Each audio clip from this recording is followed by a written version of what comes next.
Hey guys, welcome back to another PUBG video. Today I'm going to walk you guys through one of my high kill games in the solo servers. So hopefully you'll be able to pick up a thing or two about how I play in solos, and who knows, you might be able to apply some of these things into your own gameplay.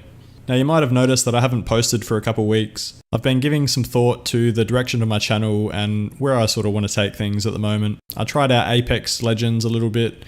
Couldn't really get into it too much, but I'm interested to hear what you guys want to see and if there's any games that you'd like me to try out for the channel. You know, obviously I'm probably not going to play anything that I really don't enjoy, but I am open to your suggestions, so let me know. But anyway, I hope you enjoy this video. If you do, remember to give it a thumbs up, and if you haven't already, consider subscribing to the channel. But anyway, hope you enjoy it.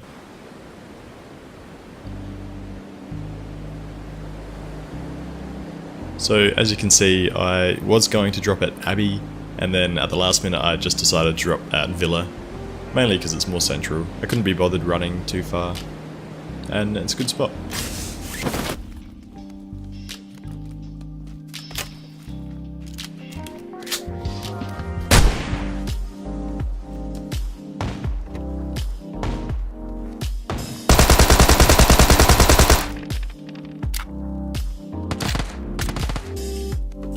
So we're looking pretty good already. We've already found a level 3 helmet, got an auto weapon, so I decided to push in a bit, play a bit more aggressively at the start.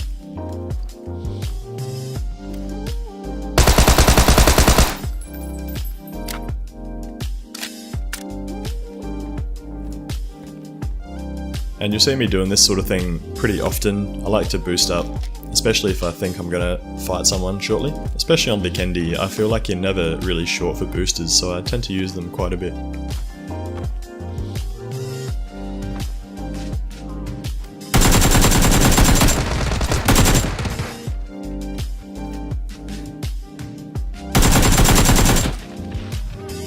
So that was sad, I missed out on that kill. That guy didn't really seem to be aware that I was also shooting at that dude at the same time. So I'm feeling pretty good by now. I've got some nice armor, got my AK, just need like a red dot sight, maybe an extended mag, and that'll be good to go. I'm also thinking that one of those last guys that I killed had pushed in from the east side of Villa, where the other houses are, so I'm thinking at the moment there's probably not really anyone else running around here. So I'm feeling pretty safe. And I don't know if they're going to change the ability to loot level 3 helmets on Vikendi, but you know, I feel like I haven't pushed for a drop and I've got full level 3 armor. I think that's kind of unfair, to be honest. I think you should be rewarded for taking those risky moves and pushing towards drops. And you know, there's another level 3 vest. It's kind of ridiculous, but I mean, I'm not complaining right at the moment. So I heard shooting over in this direction. I think I saw in the kill feed that someone had died as well. So I'm thinking this dude's probably looting right at the moment. And then I see a bit of movement. Yep, he was prone.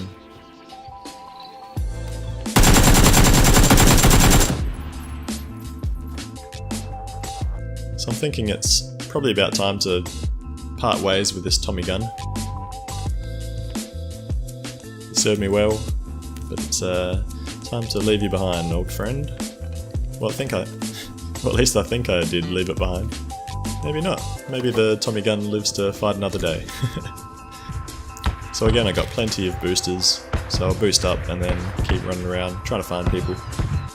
You'll notice that when there's a red zone anywhere nearby, even if I'm not right inside of the red zone, I'll sort of play pretty passively just because you can't hear people.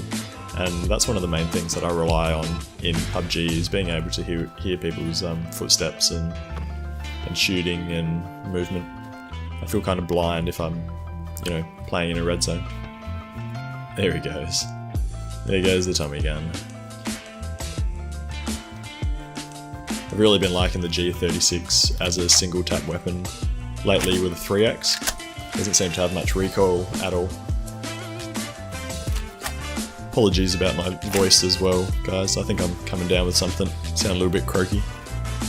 And at the moment, I'm not using the AK as my primary assault rifle just because I don't have enough rounds for it. So I'd rather have a full magazine on my G36 with the extended mag. pretty confident. There we go. I'll pick up those 7s and then almost instantly swap over to my AK. So I haven't checked where the zone is for a little while, so I'll probably do that soon. But I see this guy pushing in. I'm not sure if he's seen me just yet.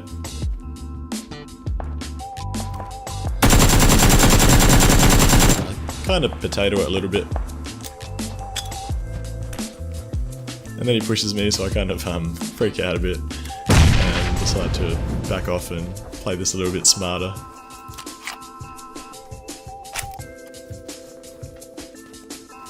Just ditch that grenade to the ground.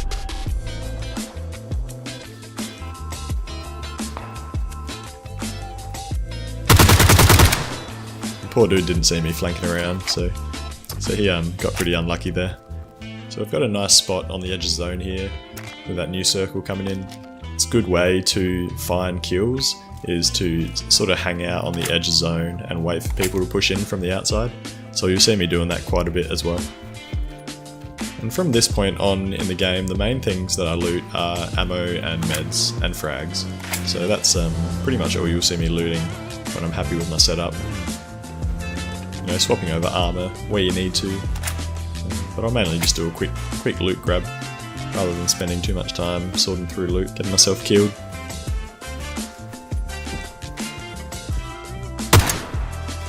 So I got pretty lucky, just tapped that dude on the ankle and he died. It felt kind of bad, kind of snaked that one. So now I know there's someone out, I think they're northwest at the moment.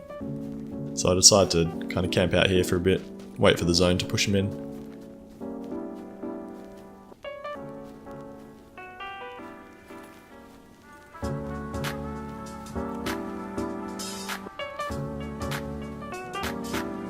So at this stage, I was thinking that that dude that pushed up to the right was the guy fighting that initial guy that I just killed. But from memory, I think there was someone else who ended up pushing in from the compound northwest. So we'll wait and see. See what happens. And there he is. He doesn't know I'm here, obviously, so again, you know, it's taking advantage of your third person perspective, but you know, that's one of the advantages that you can take advantage of, so why not?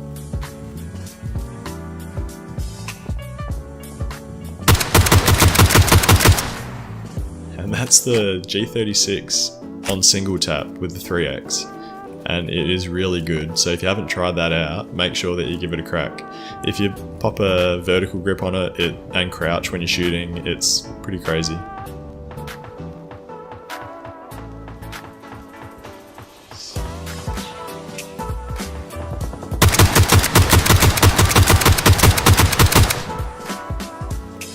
So at this point of the game, I'm thinking we're probably in for a pretty good one. We've got 9 kills, there's 42 people left, and we haven't really taken much damage so far. We've got level 3 armor, got an AK with a decent amount of rounds, just need like a compensator or something for it.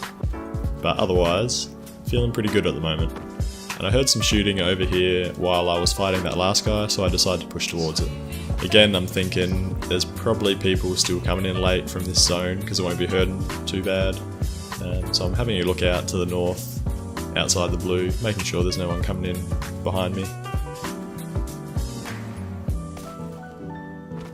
And yep, sure thing, there's a dude healing behind a tree. He doesn't really have much of a chance here because, you know, he didn't even know I was there, so he got unlucky. I guess most of the time, people aren't really watching for people coming out the zone, they're more concerned about getting into the new circle themselves. So what I do is I generally try and hunt people down who are coming out of the blue zone, because they're easy kills when they're, you know, low on health and preoccupied with trying to heal up. I'm a bad dude, I know. A few other things that I do as well is making sure that the primary weapon is always in the top slot in your invent. If you don't have it, if you have it as the bottom weapon and you throw a frag or a smoke and then you equip your weapon again, it will actually go back to the top weapon there. So if that's your sniper, it's not what you want in a close combat fight. There's lots of little tricks in PUBG that, you know, it takes a long time to master, so it really is a deep game. It's, you know, there's a high ceiling for skill level in this game, which is why I like it so much. having said that, it is pretty tough, I think, for new players to get decent at the game, so it can be a bit of a grind early on. So if you're struggling, stick it out, you'll get better.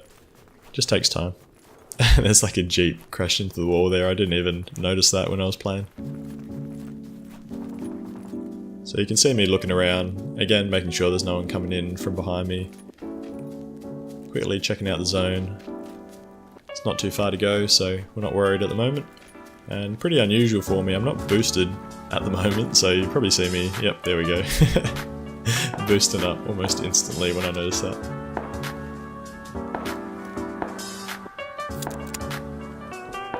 And the main reason that I do that is because if you start getting shot and you take some damage, then you have to take time to sit down and take a boost, whereas if you're already boosted, you can just focus on fighting your enemy, not worry about having to heal. That gives them a good opportunity to push you and flank and maneuver. So again, pushing towards some shooting, just over this road, I think it was.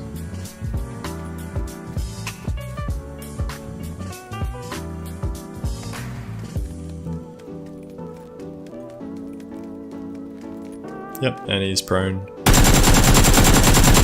Took a long time to kill him. I sort of lost my crosshair in the snow there, but we managed to get him eventually. And snagging a few frags, meds, ammo, and then moving on before anyone else gets to push around to that shooting like I did. You can see I jump a lot as well. I think that's a really underrated tactic to use. It also gives you a brief period where there's no sound, so your character isn't making any sound with footsteps, so you can actually hear a lot better what's happening around you. So if you've got a little snake in the grass, then that's the best way to hear them, is to jump every now and then. So 23 alive, or 22 alive. I'm not too keen to push into this compound here, Tovar, so I decided to flank around the north side, stick out close to the zone. Make sure I don't get sandwiched between two dudes, because that wouldn't be hot.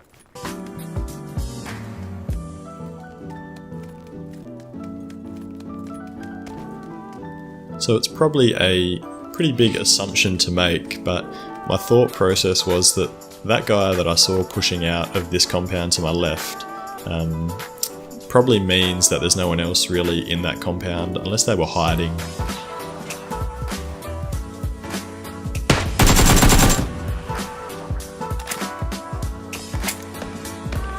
There's quite a few people around here, obviously, so I decided to get a little bit closer to zone, so I don't get caught outside, now that it will start taking a fair bit of damage.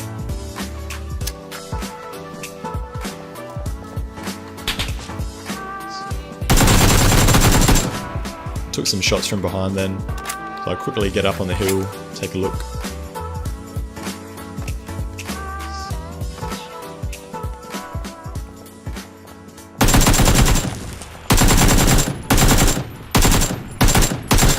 Took me a long time to kill that guy. He's just jumping around, hoping for the best. I don't think he had headphones in either. He didn't really know where I was shooting from.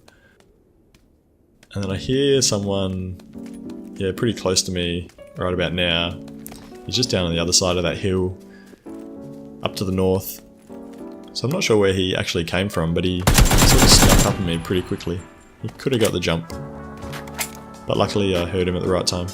And he was really low, because again I just tapped his ankle and he's dead. And again, that's the benefit of hanging out near the blue zone. Is people take damage. They're already half killed by the time you get to them.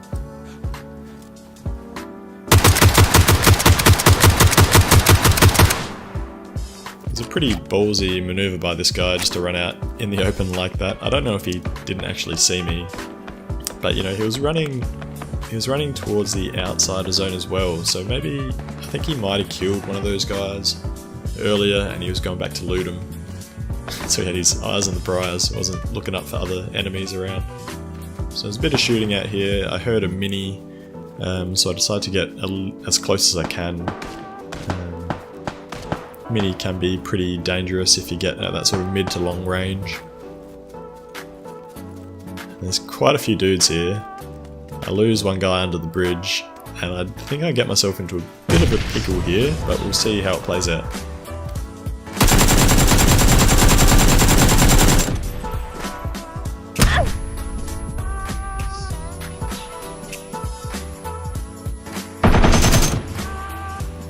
pretty lucky there, to be honest.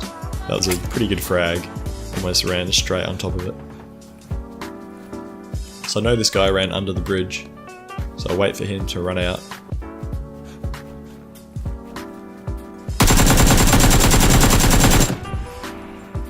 You know, he probably should have known that I was up there, but oh well, lucky for me.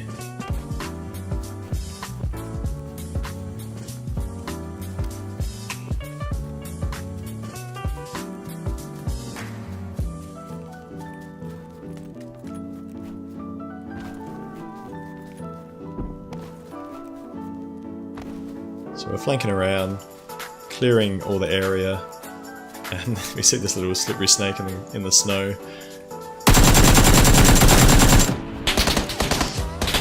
Luckily I finished him off pretty quick because I could have got lit up by this guy.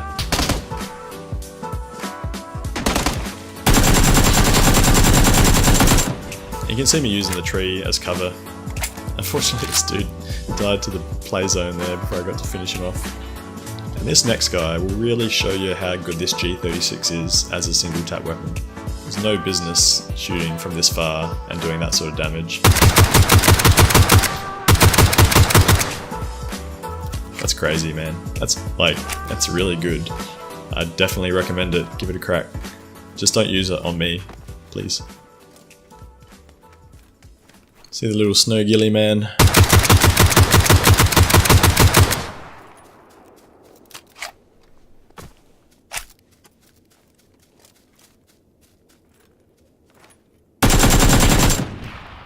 And that's a good example of using the AK starting off shooting at the body, because the recoil will naturally take you up to the head.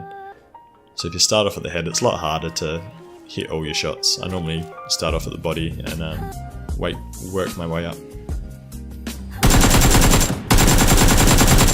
So this guy pushed across and I lit him up quite a bit and decided to push pretty quickly. And so I decided to chuck a frag to one side and then flank him to the other side, so he has to open up to me.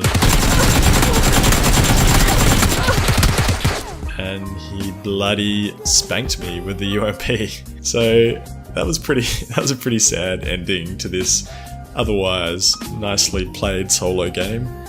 But good on you, victory. You destroyed me and ruined my YouTube video, so thanks for that. But I actually messaged this guy afterwards and he managed to get a med kit off in that time that, you know, I was pushing him. So I don't know how he did that, but good on you, mate. But anyway, thanks for watching, everyone. Let me know if this is the type of video that you guys enjoy seeing, and if you do want to, see a few more of these. I have a whole bunch of nice solo gameplays that I just haven't had the time to edit, because my previous editing style does take quite a long time to do, but something like this doesn't take quite as long, so I'm happy to put out a few more of these if you guys are keen. So let me know, but otherwise, take it easy and I'll catch you guys soon.